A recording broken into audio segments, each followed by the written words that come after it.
ஒரு husband and wife ஒரு ஜூக்கு போறாங்க. அங்க ஒரு ஆண் குரங்கு ஒரு பெண் குரங்க ரொமான்ஸ் பண்ணிக்கிட்டு இருக்குது.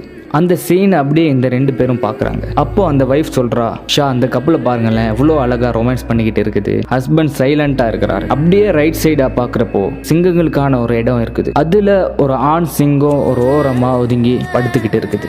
ஒரு பெண் சிங்கம் தனிமையில நடமாடிக்கிட்டு இருக்குது. இந்த சீனையும் ரெண்டு பேரும் பாக்குறாங்க. உடனே ஒய்ஃப் சொல்றா, இந்த பெண் சிங்கம் பாவம்ல, ஆண் துணை இருந்தும் தனிமையில் இருக்குது.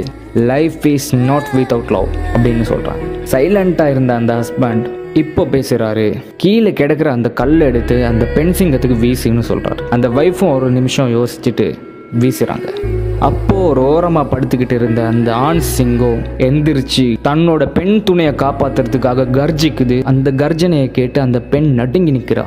அந்த பயத்தோட ஹஸ்பண்டோட முகத்தை பார்க்குறாங்க. அந்த ஹஸ்பண்ட் சொல்றாரு, அதே மாதிரி அந்த குரங்குக்கும் எடுத்து வீசு. இன்னொரு கல் எடுத்து வீசுறா. அந்த ரெண்டு குரங்கும் தன்னை தானே காப்பாத்திக்கிறதுக்காக வேற வேறையா பிரிஞ்சு ஓடுது. இப்போ இந்த வைஃபும் கன்ஃபியூஸ் ஆகி ஹஸ்பண்டோட முகத்தை பார்க்குறா. ஹஸ்பண்ட் சொல்றாரு, நீ ஃபர்ஸ்ட்ல ஒரு போலியான காதலை கண்ணால பார்த்து ஏமாந்துட்ட. செகண்ட்ல ஒரு உண்மையான காதலை பார்த்து போலியானதுன்னு தப்பா எடை போட்டுட்ட.